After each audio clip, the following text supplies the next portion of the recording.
कब शुरुआत हुई आपकी सामाजिक जीवन की? सामाजिक जीवन की मेरी शुरुआत 2007 में हुई। बीजेएस ने आपकी जिंदगी को कैसे प्रभावित किया? बेटियों का सक्षमीकरण एक ऐसा विषय था जिसने मुझे बहुत कोर तरीके से टच किया। आपके प्रयास से यदि किसी एक व्यक्ति का भी जीवन बदलता है तो उससे बड़ा पुण्य का काम आपके माध्यम से नहीं हो सकता है। भारतीय जैन संगठन 40 सालों से प्राकृतिक आपदा प्रबंधन में विशेष काम करती आई। आपने भी जिक्र किया, धारावी के अंदर ये पैंडेमिक जिस तरीके से पांव पसार रही थी, सबके लिए चिंता का कारण बन रही थी, उस समय बीजेएस ने एक प्रयोग लाया कि कोरोना हमारे द्वार तक आए, इसकी बजाय हम कोरोना तक पहुंचे। इसके लिए हमने डोर टू डोर टेस्टिंग शुरू। हमारे पुराने स्रोत थे, जल स्रोत, तालाब, बावड़ी, नदी, नाले, उनकी सफाया करके पुनर्जीवित करना, जिससे कि नेचुरली जब पानी आएगा तो उसमें पानी स्टोर हो जाए। और हमारे साथ में भारत सरकार पार्टनर बना। इतने सारे काम के साथ में व्यवसाय का संतुलन, ये सवाल पे मैं आना चाहूंगा।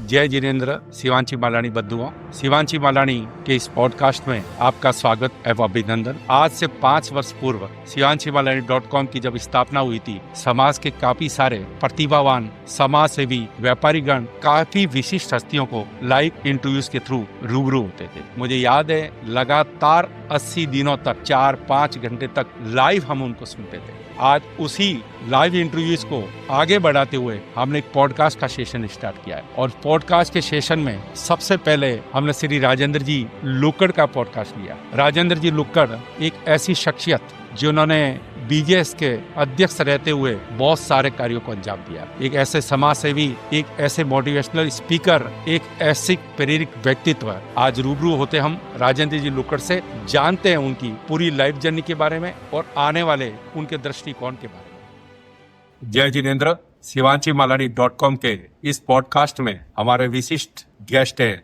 जिनको मैं क्या नाम से पुकारूं, समाज सेवी, सफल व्यवसायी। आज की तारीख में अगर एक ट्रेंडिंग का मुद्दा जो चल रहा है, उसके अंदर भी एक नाम बड़ा प्रचलन में, श्री राजेंद्र जी लुक्कड़। राजेंद्र जी लुक्कड़, स्वागत और अभिनंदन शिवांशीमालानी.com के इस पॉडकास्ट में। धन्यवाद सुरेंद्र साहब। शिवांशीमालानी.com के इस मंच पर पॉडकास्ट के माध्यम से आज पुनः आपसे मिलना हो रहा है। बहुत बहुत धन्यवाद आपका। राजेंद्र जी, आज हम आपसे समाज, व्यापार और परिवार इस संबंधित जितना भी आपका अनुभव है, हम शिवांशीमालानी.com के इस पॉडकास्ट पे समाज के सभी लोगों तक आपके संदेश को, आपकी बात को, आपके विजन को बात पेश करने की पूरी कोशिश कर रहे हैं। बिल्कुल सुरेंद्र साहब, किसी भी व्यक्ति का अस्तित्व बिना परिवार और समाज के हम कल्पना भी नहीं कर सकते। और ये मेरे दिल के करीब का विषय है, परिवार और समाज। निश्चित तौर से आज मुझे भी सुखद आनंद की अनुभूति है कि आपने इस विषय को इस पॉडकास्ट के माध्यम से लेकर जाने का एक बीड़ा उठाया है। राजेंद्र जी, पहला ही जैसे एक सवाल हमारे जहन में आता है, मैं आपसे आपके बचपन की कुछ यादों के साथ जुड़ना चाहूंगा। देखिए,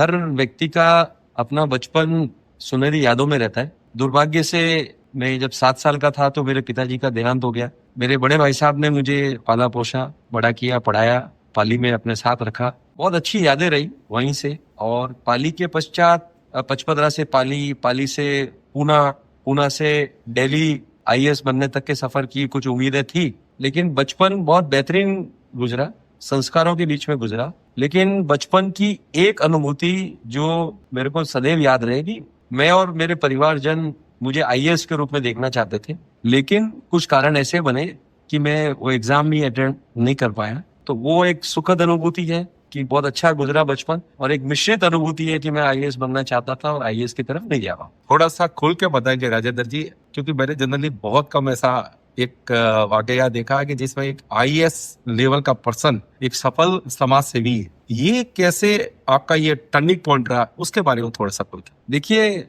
आईएएस भी मैं क्यों बनना चाहता था, मैं तो व्यावसायिक परिवार से जुड़ा हुआ हूँ। एक आईएएस ऑफिसर, एक एडमिनिस्ट्रेटिव ऑफिसर अपनी कैपेबिलिटी से लोगों के जीवन को आसान बना सकता है। तो मेरे मन में सदैव ये संस्कारों का ही परिणाम है कि सदैव मेरे मन में एक भाव रहा कि मनुष्य जन्म जो हमको मिला है, इसमें 2 ऑप्शन है हमारे पास। Either you can become someone or you can become everyone. आप भीड़ का हिस्सा बन सकते हैं या भीड़ को लीड करने वाला बन सकते हैं। और ये बात मुझे सदैव प्रेरित करती थी, इस मनुष्य जन्म में कुछ ऐसा किया जाए जो स्वयं को भी सेटिस्फेक्शन दे, आपके साथ वालों को भी आगे बढ़ने की प्रेरणा करे, और लोगों के जीवन में सुखद अनुभूति हो आपके कार्यों के माध्यम से। इन्हीं प्रेरणा के माध्यम से जब मैं आईएएस के अटेम्प्ट को नहीं कर पाया तो मन टटोलता था कि कहीं ना कहीं हम जो काम मैं आईएएस के माध्यम से करना चाहता था, अब किस प्रकार से हम समाज जनों के जीवन को आसान बना सकते हैं, उनकी राह को आसान बना सकते हैं, उनके जीवन में खुशहाली बढ़ा सकते हैं, इसी उद्देश्य को लेकर मैंने सामाजिक क्षेत्र में शुरुआत करी। कब शुरुआत हुई आपकी सामाजिक जीवन की? सामाजिक जीवन की मेरी शुरुआत 2007 में हुई, जब मैं पहली बार सुरेंद्र जी भारतीय जैन संगठन के संस्थापक शांतिलाल जी मूथा से पुणे में मिला और वहां से मेरी जर्नी शुरू हुई। मुझे ये लगा कि समाज में आज वास्तविक अर्थों में फंडामेंटल काम करने की जरूरत है। समाज में बदलाव इवेंट से नहीं आएंगे, मूवमेंट से आएंगे। समाज में हमको सामाजिक मूवमेंट चलाने पड़ेंगे। सामाजिक चेतना के इन मूवमेंटों के माध्यम से समाज के अंदर नई चेतना को हम संक्रांत कर सकते हैं। तो उसी श्रृंखला में भारतीय जैन संगठन से मेरा परिचय हुआ 2007 में, और 2007 के बाद में अविरल अनवरत इस संस्था के माध्यम से पूरे देश भर में जाने का सौभाग्य मेरे को मिला। तमिलनाडु से जर्नी शुरू हुई, कर्नाटका में गए, राजस्थान में गए, दिल्ली में गए, गुजरात में गए, नॉर्थ ईस्ट में गए, पंजाब गए, हरियाणा गए। अनुभव यह आया कि समाज जनों के बीच में यदि बात को सही अर्थों में रखा जाए, सच्चे अर्थों में रखा जाए, तो समाज जन दिल खोल के बात को एक्सेप्ट करते हैं, प्रतिसाद देते हैं, आशीर्वाद देते हैं। ये मैंने महसूस किया इस 20 साल की जर्नी। सर, मैं ये जानना चाहूंगा कि जैन संगठन और काफी सारे एनजीओ देश, मैं देख रहा हूँ 2007 में जब से आपने कैरियर स्टार्ट किया और 2025 में आज हम बैठे हैं, इस दरमियान आपकी आइडेंटिटी बीजेएस के साथ, भारतीय जैन संगठन के साथ जुड़े हुए। इसकी कोई खास वजह है कि बीजेएस ने आपकी जिंदगी को कैसे प्रभावित किया? देखिए, हर संस्था अच्छा काम करती है। As a person, as a व्यक्ति, हमें इस बात को सदैव जहन में रखना होगा कि यदि हम चित्त शुद्धि की आराधना के साथ में कोई भी काम करेंगे तो भगवान का आशीर्वाद मिलता है। कोई भी सामाजिक काम खराब नहीं होता। तो सदैव इस लक्ष्य को लेकर व्यक्तिगत स्वार्थ से परे हटकर समाज जनों के हित चिंतन करते हुए हम अपने उद्देश्यों को किस तरीके से पहुंचाते हैं, तो निश्चित तौर से प्रभु का आशीर्वाद हमको मिलता है। तो मुझे ऐसा लगता है कि भारतीय जैन संगठन एक ऐसी विचारधारा जहां पर 40 वर्षों की साधना के पश्चात लोगों की प्रॉब्लम को समझना और उसको एड्रेस करने के लिए अनवरत निरंतर बिना थके काम करना, ये कोर प्रिंसिपल मुझे बहुत टच किया। और आज तक ये जितनी भी जर्नी रही है, मैं सदैव इस बात को ध्यान रखता हूँ और इस बात को हमारे युवा साथियों को भी मैं पहुंचाने की कोशिश करता हूँ कि जिसको नाम की हवा लग गई उसको न दवा लगी न दुआ लगी। वाह, आप काम करें। प्रभु ने मनुष्य जन्म दिया है, 84 लाख जीव योनि में आप मनुष्य बन के आए हैं। ये अपने आप में बहुत बड़ा प्रसाद है। पैसा, पद, प्रतिष्ठा, प्रसिद्धि, ये पुण्य के प्रबल जागृत होने से होगी। उसके लिए आपको प्रयास नहीं करना है। प्रयास करना है तो इस बात का प्रयास करना है कि विशुद्ध चिंतन के साथ में निस्वार्थ भाव से हम समाज जनों के बीच में कैसे काम करते रहे, उसके लिए हमको पुरुषार्थ करते हुए आगे बढ़ना चाहिए। कभी आपके बीच में बाधाएं नहीं आए। बिल्कुल सर, इस जर्नी के अंदर आपने एक सामान्य कार्यकर्ता से अपना जीवन चालू करके बीजेएस के अध्यक्ष पद तक कर गए। ऐसी कौन सी परियोजना बीजेएस की थी आपकी जिंदगी को भी प्रभावित किया और आपने ये महसूस किया कि ये जन जागृति हर संस्था को चलानी चाहिए, ये ऐसा उपक्रम है कि ये जिंदगी का हिस्सा बनना चाहिए? देखिए, जो सबसे कोर बात है भारतीय जैन संगठन की, वो है कि परिवार एज ए यूनिट अच्छा कैसे रहे, बंधा हुआ कैसे रहे। परिवार के सामने जो चुनौतियां आ रही है, वो चुनौतियों को हम किस तरीके से टैकल कर सकते। सबसे ज्यादा इन्फ्लुएंसिंग फैक्टर मेरे लिए बीजेएस के माध्यम से था तो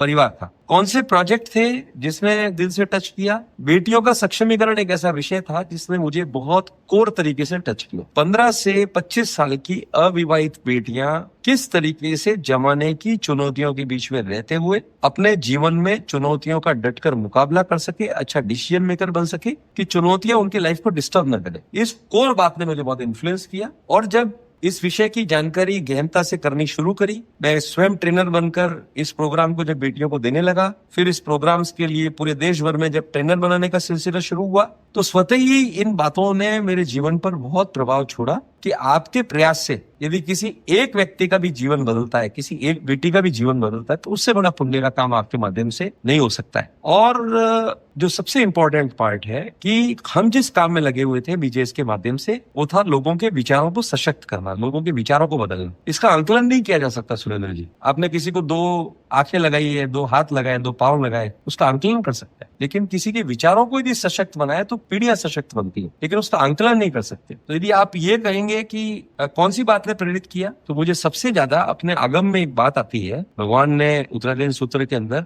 अंतिम धर्मदेशना जो भगवान की, उसमें एक बात कही हुई है कि किसी बात का, अच्छे काम का क्या प्रतिशत हो सकता है, क्या मिलेगा आपको। तो इसका जवाब भगवान ने दिया इस प्रश्न का उत्तर, और वो सबके लिए समाधान स्वरूप है कि एक एप्पल के अंदर कितने बीज है उसको गिना जा सकता है, लेकिन एक बीज के अंदर कितनी एप्पल है उसको कभी नहीं गिन सकते। वो अनंत केवल जानते हैं। तो हम जिस काम की राह पर चले थे वो अनंत पुण्य का काम था। कितने लोगों को फायदा हुआ, कितने लोगों का जीवन बना, ये तो मैं नहीं कह सकता, लेकिन ये काम करते करते कईयों का जीवन बना, और ये सब कईयों के जीवन में मैं स्वयं भी उसका हिस्सा हूँ। मेरा खुद का भी जीवन एक नए दृष्टिकोण के साथ में नए तरीके से आगे बढ़ने लगा। वैसे भी कहते हैं सुरेंद्र जी कि चंदन का तिलक आप सामने वाले को लगाओ, खुशबू तो आपके हाथ में रहती है, उसके लिए आपको प्रयास नहीं करने पड़ते। नहीं, बहुत अच्छी से आपने बताया। मैं भी आपके संपर्क में जब कोरोना आया तब मैं ही देख रहा था कि कोरोना के अंदर बीजेएस जिस तरीके से काम कर रहा है। सर, मैं थोड़ा सा कोरोना के दौरान जो सेवा की उसके बारे में जानना चाहूँ। देखिए, भारतीय जैन संगठन 40 सालों से प्राकृतिक आपदा प्रबंधन में विशेष काम करती आई, और अनफॉर्चुनेटली हमारे सामने कोविड जैसी एक विपरीत परिस्थिति आई। कोई मैनुअल बुक में इस डिजीज को, इस पेंडेमिक को, इस प्रॉब्लम को कैसे डील करना किसी को मालूम नहीं। लेकिन फिर मैं आपको यहाँ पर एक बात कहना चाहता हूँ कि सच्चे मन से प्रभु की आराधना यदि करनी है तो निस्वार्थ भाव से जब किसी संकल्प और प्रकल्प के लिए आप उतरते हैं तो रास्ता खुद ब खुद बनता है। तो हमारे सामने भी असमंजस की स्थिति थी। तो सबसे पहला प्रश्न हमारे सामने ये आया कि इस कोविड की स्थिति में हम क्या कर सकते हैं। जब पूरे रास्ते बंद हो गए, लोग घरों में कैद हो गए, तो सबसे पहला प्रश्न आया कि जो लोग रेगुलर डिजीज के साथ है, जिनको बीपी है, शुगर है, नॉर्मल डिजीज है, वो कहाँ जाएंगे। बिल्कुल। तो उस बात को डील करने के भारतीय जैन संगठन ने मात्र 10 दिन के अंदर 800 से ज्यादा जगह पर डॉक्टर ऑन व्हील, उस समय कैसे ड्राइवर का अरेंजमेंट होगा, कैसे गाड़ियों का अरेंजमेंट होगा, कैसे डॉक्टर गाड़ियों में जाएंगे, जहां पर रोड पर एक व्यक्ति नहीं दिखता था। प्रभु का आशीर्वाद रहा, कार्यकर्ताओं का परिश्रम रहा, निस्वार्थ भाव से लोग आगे बढ़े, और 800 गाड़ियां पूरे देश भर में। 800 गाड़ियां कोई बहुत बड़ी बात नहीं है सुरेंद्र साहब, लेकिन एक विश्वास जगाने का प्रयास किया गया पूरे देश भर में कि ये बिखरने का नहीं, ये निखरने का वक्त है। हम निखर सकते हैं एज ए मनुष्य। यदि हमारे सामने भगवान ने कोई इतनी बड़ी पेंडेमिक दी है तो इससे बाहर निकालने का भी रास्ता वही बताया। विश्वास बढ़ता गया, और धारावी का जैसे आपने भी जिक्र किया, धारावी के अंदर ये पेंडेमिक जिस तरीके से पांव पसार रही थी, सबके लिए चिंता का कारण बन रही थी, उस समय बीजेएस ने एक प्रयोग लाया कि कोरोना हमारे द्वार तक आए, इसकी बजाय हम कोरोना तक पहुंचे। इसके लिए हमने डोर टू डोर टेस्टिंग शुरू की, और वहां से धारावी का मॉडल बहुत सक्सेसफुल रहा है, जिसको वर्ल्ड हेल्थ ऑर्गेनाइजेशन WHO ने भी सराहा। अच्छा, ये भी बहुत बड़ी बात है। कोविड के अंदर ऑक्सीजन कॉन्सेंट्रेटर सेकेंड फेज में हमने एक साथ में बड़ी क्वांटिटी में हमने ऑक्सीजन कॉन्सेंट्रेटर सिंगापुर से आयात किए। पूरे देश भर में ऑक्सीजन बैंक बने। सांसें देने वाला भगवान होता है, हम ऑक्सीजन कॉन्सेंट्रेटर के माध्यम से सांसें नहीं दे सकते, बिल्कुल, लेकिन हमको भगवान ने माध्यम बनाया। ये बात जीवन भर याद रहेगी। सांस देने वाला ऊपर वाला है, सांस लेने वाला ऊपर वाला, हम तो सिर्फ माध्यम है। तो हमें ये मौका मिला ऑक्सीजन कॉन्सेंट्रेटर के माध्यम से लोगों की श्वासों को उस ऊपर वाले के आशीर्वाद से उत्साहपूर्वक कुछ कर सके, हमने करने का प्रयास किया। पानी का जो आपने कहा, देश में, विश्व में यहाँ से आगे जो सबसे बड़ी समस्या है वो है पानी और संस्कार। ये बेहतरीन बात, एक बात बोलना चाहता हूँ आपको सुरेंद्र जी, कि पानी और संस्कार दोनों पैदा नहीं किए जा सकते। वर्ल्ड में ऐसी कोई साइंस नहीं बनी जो पानी पैदा कर सकती है और जो संस्कार पैदा कर सकती है, और दोनों पे हम काम कर रहे हैं। पानी पे भी हम काम कर रहे हैं, संस्कारों के सृजन पर भी हम काम कर रहे हैं। ये कोर फंडामेंटल सब्जेक्ट है। पानी को हम पैदा नहीं कर सकते, तो हमारे सामने रास्ता था कि पानी को बचाए कैसे। तो जो हमारे पुराने स्रोत थे, जल स्रोत, तालाब, बावड़ी, नदी, नाले, उनकी सफाया करके पुनर्जीवित करना, जिससे कि नेचुरली जब पानी आएगा तो उसमें पानी स्टोर हो जाए, और पानी वहां यदि स्टोर हो जाएगा तो गांव के काम आएगा। ग्राउंड वाटर में रिचार्ज होगा, जो 500-600 फीट नीचे चला गया, वो ग्राउंड वाटर भी धीरे धीरे ऊपर आएगा। इस प्रयोग को भारत सरकार ने सराहा, इस प्रयोग को नीति आयोग ने सराहा, और हमारे साथ में भारत सरकार पार्टनर बना। 100 जिलों में काम करने का सौभाग्य हम लोगों को दिया। मैं फिर एक बात कहना चाहता हूँ, हर एक व्यक्ति की काम करने की सीमा होती है, लेकिन हमने प्रयासों के माध्यम से विश्वास जगाने का प्रयास किया कि ये काम आम जन के माध्यम से किया जा सकता। इतने सारे जो काम की लिस्ट मैं देख रहा हूँ तो शायद मैं ये समझ रहा हूँ हमारी लेंथ से बाहर जा रही है। इतने सारे काम हमारे शिवांशी मालानी के श्री राजेंद्र जी ने नुक्कड़ ने किए। इतने सारे काम के साथ में व्यवसाय का संतुलन, ये सवाल पे मैं आना चाहूंगा, क्योंकि मैं ये सब सोच रहा हूँ कि इतने सारे काम अगर मैं करूँ तो मैं मेरे बिजनेस को भी इस अच्छे तरीके से, जिस तरीके से आप मेंटेन कर रहे हो, उसका क्या राज है। सुरेंद्र साहब, बहुत अच्छा प्रश्न है। सहज रूप से समाज में जिस तरीके की वृत्ति कई वर्षों से हम देख रहे हैं, तो समाज में एक बहुत बड़ा चिंतन चलता है कि यदि कोई समाज में काम करता है तो वो व्यवसाय नहीं करता। मैं इसके उलट आज हमारे युवाओं को एक संदेश देना चाहता हूँ कि जब आप समाज में काम करने जाते हैं तो आपका विश्वास और विजन दोनों स्प्रेड होता है, उसका विस्तार होता है, और आपके उस विश्वास और विजन के साथ में सबसे कोर बात है कि आपकी दृष्टि और डिसिप्लिन यदि करेक्ट रहा, उद्देश्य परक जीवन रहा, तो काम में कहीं पर भी तकलीफ नहीं रहा। मैंने एक वाक्य कहीं पढ़ा और आज मैं उस वाक्य को पढ़ने के साथ में, आत्मसात करने के साथ में, 18-20 साल के बाद में अनुभव के साथ में कह सकता हूँ ये सत्य है। एक वाक्य मैंने पढ़ा सुरेंद्र जी कि पैसा कमाने वाला व्यक्ति पुण्य करता है कि नहीं करता है इस बात की गारंटी नहीं है, लेकिन पुण्य करने वाला व्यक्ति पैसा जरूर कमाता है इस बात की गारंटी। जैसे जैसे हम समाज सेवा के काम में आगे बढ़ते गए, धीरे धीरे अपने व्यक्तिगत गलतियों को भी सुधारते गए, डिसिप्लिन को बढ़ाते गए। एक लक्ष्य रखा कि रात को सोने से पहले मेरे अपने पर्सनल काम का कोई भी हिस्सा बैलेंस नहीं रहना चाहिए। मैंने मेरी टीम को मजबूत करना शुरू किया, काम करने की अप्रोच को बदला, काम करने के तरीकों को बदला, काम करने के डेस्टिनेशन को बदला। ये सोच से हुआ। मैं यहाँ पर युवाओं को एक बात कहना चाहता हूँ कि यदि आपको व्यवसाय को गति देनी है तो आपकी सोच को बड़ा करना हो, और ये सोच बड़ी हुई लोगों के बीच में जाने से इसका बहुत बड़ा फायदा हुआ। फिर वही बात आती है कि मैं सांकेतिक रूप से ये नहीं कह सकता कि मुझे इसका क्या फायदा होगा, लेकिन जब आप समाज के बीच में जाते हैं, समाज जनों के बीच में जाते हैं, कितने लोगों का आशीर्वाद आपको मिलता है। हो सकता है कि कईयों के आशीर्वाद से मेरी चुनौतियां कम हो गई हो, आई हुई चुनौतियां निकल गई हो, ये तो ऊपर वाला जानता है। लेकिन फिर भी आज मैं जो भी इस पॉडकास्ट को सुन रहे हैं, मैं उनसे कहना चाहता हूँ, इस 84 लाख जीव योनि में अपने लिए भोजन की व्यवस्था सिर्फ मनुष्य करता है। बाकी कोई भी जीव योनि अपने लिए भोजन की व्यवस्था नहीं करती, उसके लिए भगवान भोजन की व्यवस्था करते हैं। रोड पे हाथी चल रहा है, कुत्ता चल रहा है, सुअर चल रहा है, गाय चल रही है, वो अपने लिए भोजन कमाने का काम नहीं करते। लेकिन दुर्भाग्य से एक बात कहना चाहता हूँ कि जो व्यक्ति स्वयं की व्यवस्था करता है उसका पेट आज तक कभी भरा नहीं, और जो खुद की व्यवस्था नहीं करता है वो कभी भूखा सोया नहीं। बहुत सही। यहाँ पर आत्मसंतुष्टि के साथ में, तृप्ति के साथ में जीवन आगे बढ़ाने की जरूरत है। और एक और बात कहना चाहता हूँ कि सज्जन के पास में यदि पैसा आएगा ना सुरेंद्र जी, तो समाज के हित नहीं जाएगा। समाज जनों के जेब में, यदि स्वजनों के, सज्जनों के जेब में पैसा आएगा तो वो समाज के हित के लिए ही जाएगा। क्योंकि ये सोच तो हमें बनानी पड़ेगी, समझनी पड़ेगी कि कुछ लोग पैसा देकर मरते हैं और कुछ मरकर देते हैं। हमको क्या करना है, मरकर पैसा देना है या देकर मरना है? Finally everybody has to live at a time. जब समय आएगा तो आपको सब छोड़ना है। तो मैं व्यवसाय के लिए कहना चाहता हूँ, व्यवसाय की खूब उन्नति, सिर्फ कंडीशन एक ही है कि सामाजिक सेवा शुद्ध भाव के साथ में, चित्त शुद्धि की आराधना के साथ में, आध्यात्मिक दृष्टिकोणों के साथ में यदि सामाजिक सेवा करी तो भगवान का आशीर्वाद मिलता है। इतना मैं जरूर कह सकता। एक सफल उद्योगपति और एक सफल समाज सेवी, उसके बाद में उसी बात को अपने परिवार में इम्प्लीमेंट करना। मैं आ रहा हूँ एक मुख्य टॉपिक पे जो इन दिनों ट्रेंडिंग पे चल रहा है कि राजेंद्र जी जैसी बड़ी शख्सियत जो बहुत बड़े उद्योगपति भी है, बहुत बड़े समाज सेवी भी है, अपने बच्चे की शादी सामूहिक विवाह के फॉर्मेट में करने जा रहे हैं। ये सोच, ये परिकल्पना आपने तय करके रखी थी या एकदम जैन में आई है? इसके बारे में हम सभी जानना चाहें। सुरेंद्र जी, ये विषय मेरे मन में पिछले कई वर्षों से चल रहा है, क्योंकि मैं सामाजिक आयोजनों के बीच में जिस तरीके से तेजी से बदलाव आए, पिछले कई वर्षों से इन आयोजनों को देख रहा हूँ। तो मैं हर काम को इस तरीके से तोलने का प्रयास करता हूँ कि फाइनली मैं यदि कोई काम करता हूँ तो मैं सोसाइटी को क्या कंट्रीब्यूट कर रहा हूँ, सोसाइटी को क्या मैसेज दे रहा हूँ। आप कितना भी बड़ा आयोजन कर ले सुरेंद्र साहब, किसी के जहन में जिंदा नहीं रह सकता। मैं आपसे एक प्रश्न पूछता हूँ, मैं इस बात का जवाब देने से पहले, या जहन में सोचने के लिए, या जितने भी व्यूअर्स होंगे उनसे एक बात पूछता हूँ कि आज से 100 साल पहले देश के या आपके शहर के करोड़पति के 10 लोगों के नाम बताए, शायद आप नहीं नाम बता पाए। और यदि आज मैं आपको कहूँ कि आपके अपने शहर के, आपके अपने गाँव के 50-100 साल पहले के अच्छे 10 लोगों के नाम बताओ जिन्होंने शहर के लिए कॉन्ट्रीब्यूट किया है, तो आप निश्चित तौर से बता पाए। तो इतिहास उन्हीं लोगों को गाता है जिन्होंने सोसाइटी को कंट्रीब्यूट किया है। मुझे ये सारी बातें इस तरीके से प्रेरणा करने का प्रयास करती थी कि मुझे इस आयोजन को आयोजन नहीं रखना है, मुझे आयोजन व्यक्तिगत नहीं रखना है, मुझे इसको महोत्सव बनाना है। इस शादी के उत्सव को व्यक्तिगत उत्सव नहीं रख के मुझे समाज के साथ साझा करना है, समाज जनों के बीच में साझा करना है। और समाज जनों के बीच में साझा करने का प्रकल्प यही था कि आयोजन हम करें, हमारे साथ में अपने समकक्ष समाज के लोगों को जोड़ें, उन परिवारजनों को अपने साथ में रखकर हम कैसे शादी कर सकते हैं, एक ऐसा मॉडल विकसित करें। आप 50 लोगों के बीच में, 500 लोगों के बीच में अपनी खुशियों को साझा कर रहे हो और एक 5000 लोगों के बीच में खुशियों को साझा कर रहे हो, आपका स्केल बढ़ गया है। मैं आपको ये कहना चाहता हूँ कि उल्टा मैं एडवांटेज स्टेज पर हूँ।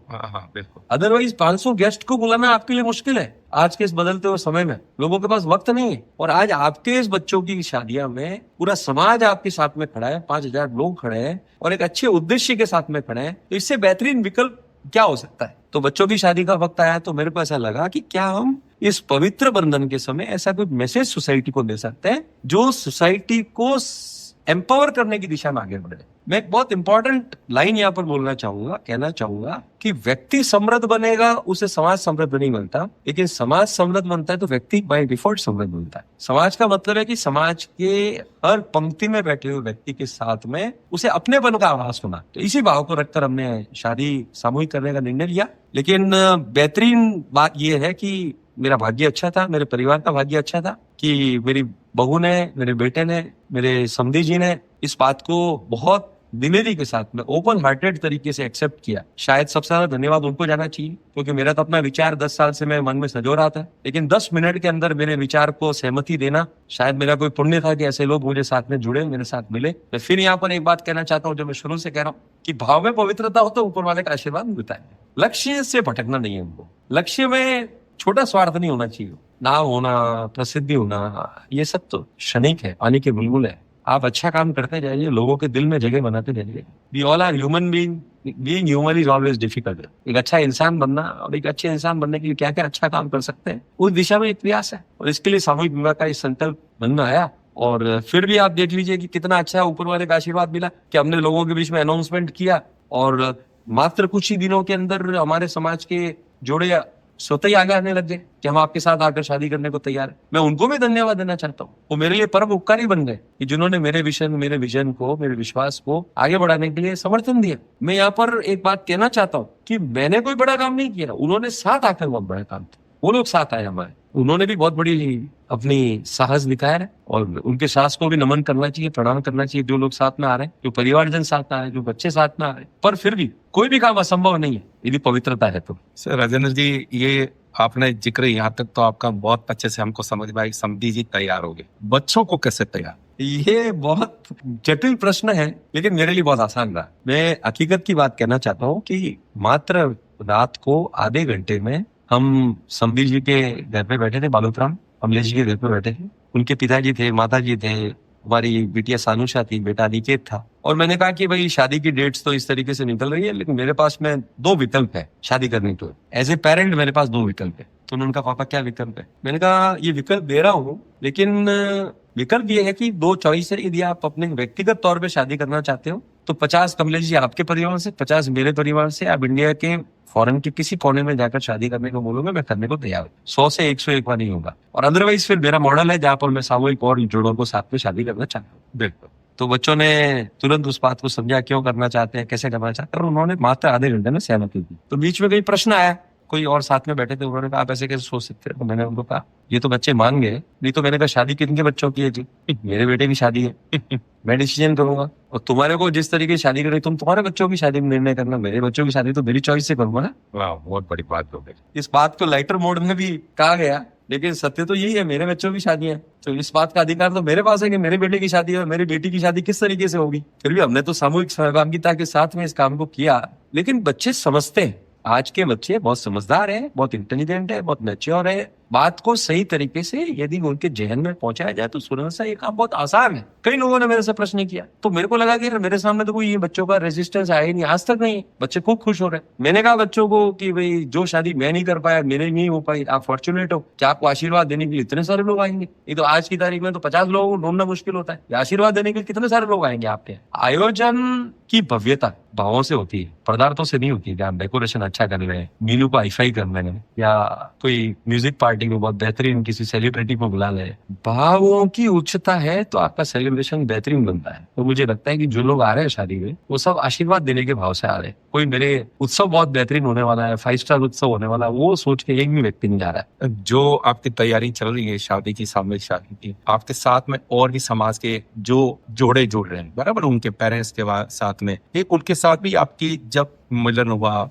कोई मीटिंग हुई, ऐसी कोई बात जो आपको बहुत प्रभावी लगी कि ये आपने जो बीड़ा उठाया वो वास्तव में बहुत परम सुखद का अनुभव हुआ, ऐसा कभी आपने महसूस किया? क्योंकि आप ये थॉट लेके तो निकले, लेकिन सामने से क्या आपको प्रतिक्रिया मिली, मैं ये जानना चाहता हूं। मुझे इस बात को लेकर थोड़ा सा संदेह था कि जो परिवारजन आ रहे हैं उनके बच्चों का थॉट प्रोसेस क्या है, अभी तक मेरी थॉट प्रोसेस नहीं पहुंची है। हर आदमी का अपना एक इंडिविजुअल एस्पायरेशंस होता है, अपनी उम्मीदें होती है, चॉइस होती है। तो हमने इसका ये कहा कि भाई जिन लोगों की शादी है उनको क्लैरिटी रहनी चाहिए, तो हमने एक मीटिंग कॉल की। ओके, कब की थी ये अभी हमने एक 15 दिन पहले मीटिंग कॉल करी। हमने राज रिसोर्ट में, हमारे नरेश भाई जो ओनर है राज रिसोर्ट के, नरेश जी पाटोदी और नरेश जी सालेचा जो नौकार हैं, दोनों ने उन सबको बोलकर मैंने एक मीटिंग ऑर्गेनाइज करी और मीटिंग में सारे परिवारजनों को बच्चों के साथ बुलाया और मीटिंग हमारी प्राय सुरेंद्र साहब 2-2.5 घंटे चली। ओके, और शायद 2.5 घंटे में 2.5 मिनट कोई नहीं बोला होगा मेरे अलावा। अच्छा, मैं बोले जा रहा था तो लास्ट में मैंने कहा भाई आपके कोई प्रश्न हो, आपकी कोई रिक्वायरमेंट हो, तो बच्चों ने कहा कि अंकल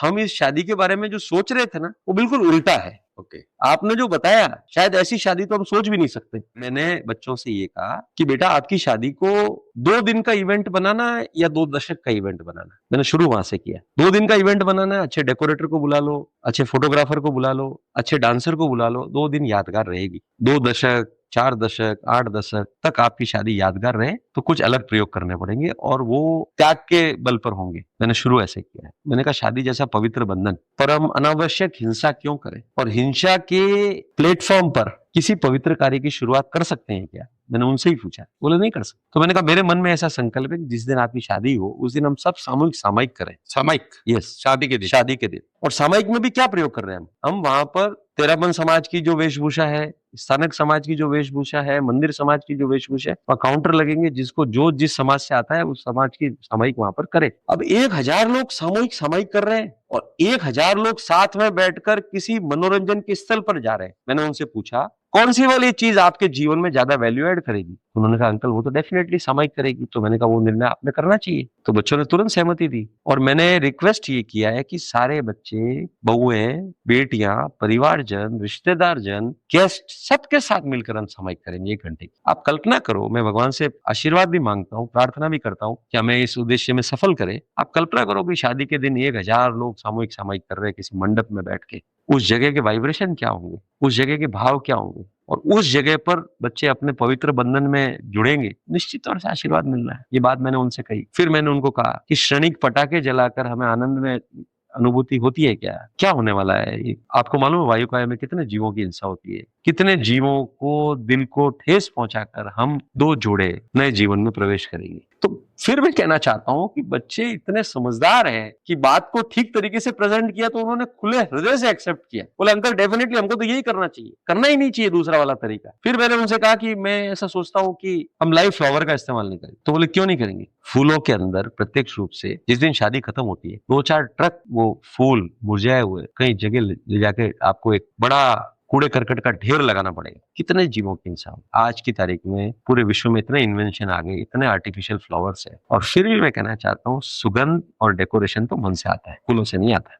वाह, मन को पवित्र बनाओ, मन के भावों को मजबूत करो, संस्कारों के साथ में इस 7 जन्मों के संस्कार में प्रवेश करो। अनंत अनंत पुण्य बढ़ेगा और पुण्य बढ़ेगा तो आशीर्वाद मिलेगा, आशीर्वाद मिलेगा तो जीवन में खुशियां आएगी। ये बातें मैंने उनको कन्वे करी और बच्चों ने बहुत एक्सेप्ट किया। इनफैक्ट सुरेंद्र साहब, मैं कहना चाहता हूँ कि जो मैंने नहीं सोचा उससे ज्यादा प्रतिशत बच्चों ने दिया। क्या प्रतिशत? बच्चों ने कहा कि अंकल कुछ बातें हम आपको बोलना चाहते हैं कि आपके इस इवेंट को लेकर तो हमको कुछ बोलना ही नहीं है, आप जो व्यवस्थाएं सोच रहे हैं वो बेहतरीन है। मैंने कहा पूरे प्रीमाइसेस में स्पॉन्सर कौन है, कौन होस्ट कर रहा है, we all are sponsor, 6 families are sponsor. कहीं पर भी ये बैनर नहीं लगेगा कि इसमें आप नहीं है, मैं नहीं हूँ, ये नहीं, वो नहीं। ये इस पूरे इवेंट के होस्ट अपन 6 फैमिली है। कहीं पर भी व्यक्तिगत एंट्री नहीं होगी, कहीं पर व्यक्तिगत डांस नहीं होंगे, सब सामूहिक एंट्री होगी जहां पर भी होगी। फिर हमने बच्चों से कहा तो बच्चों ने कहा अंकल एक काम आपको जोड़ना चाहिए कि हमारे फीडबैक लेने चाहिए शादी में, कि हमें इस सामूहिक शादी में हमें कैसा लग रहा है, जिससे कि समाज को मैसेज जाए, आने वाले समय में यूथ को मैसेज जाए कि ये शादी मेरी स्वयं से जब मैं विस्तृत दायरे में गया, विशाल दायरे में गया तो कितनी विशाल बन गई शादी मेरी। तो बच्चे खुद सामने से बोल रहे हैं। मैं आपसे निवेदन करता हूं कि आप शिवांशीमालानी.com पर इन बच्चों के फीडबैक का आप रिकॉर्ड करना। बिल्कुल राजेंद्र जी, ये हमारा सौभाग्य रहेगा कि इस मोमेंट को हम कैमरा में कैद करके अपने समाज के उन लोगों तक भी पहुंचाए जो शादी में शरीक नहीं हुए। बिल्कुल, बिल्कुल, ये जवाबदारी हम बिल्कुल स्वीकार करते हैं। ये मोमेंट हम उसके साक्षी भी बनेंगे और लोगों तक पहुंचाएंगे। यस, बिल्कुल बिल्कुल बिल्कुल बिल्कुल। राजेंद्र जी, सामूहिक शादी का ये विजन बड़ा एक्स्ट्रा ऑर्डिनरी है। आप शायद ऐसे पहले ऑर्गेनाइजर मेरी नजर में है जो इसको ऑर्गेनाइज कर रहे हैं। क्या चैलेंजेस रहते हैं उसको थोड़ा एक्सप्लेन कीजिए। देखिए ताकि चैलेंजेस, हाँ चैलेंजेस पक्के रहेंगे सुरेंद्र साहब। चैलेंजेस यूं रहेंगे कि गेस्ट लिस्ट लंबी है, पहली बार प्रयोग कर रहे हैं, सोचना और उसको धरातल पे उतारना, सारे लोगों को एक प्लेटफॉर्म पे लाना, उस फ्लो ऑफ इवेंट के अंदर कोई चूके नहीं, कोई पीछे नहीं रहे, चीजों को संभाल के चलना, जो चीजें हम चाह रहे हैं वो नहीं हो, जो चीजें चाह रहे हैं वो हो। लेकिन मैं तो ऐसा मानता हूं कि फिर भी मेरे को तो प्रभु पे विश्वास है, प्रभु का आशीर्वाद मिलेगा। चैलेंजेस डेफिनेटली है। आप सोचिए 500 जनों का आयोजन करना हो तो कितना बड़ा चैलेंज होता है। यहाँ तो आप समझिए कि 4 टाइम 5-5 हजार लोग रहेंगे, लंच में, डिनर में, खाने में। हाँ, मैं एक बात बोलना चाहता हूँ कि हमने लंच डिनर को इतना स्पेसिफिक रखा है कि हम 15-17 आइटम के अंदर पूरे इवेंट को क्लोज करेंगे। एक बार में आपको 15 से 17 आइटम से ज्यादा भोजन में नहीं मिलेंगे, लेकिन व्यवस्था इस प्रकार करने की कोशिश करेंगे कि 5,000 लोग भी भोजन कक्ष में रहेंगे तो आपको भीड़ नहीं लगेगी। अच्छा,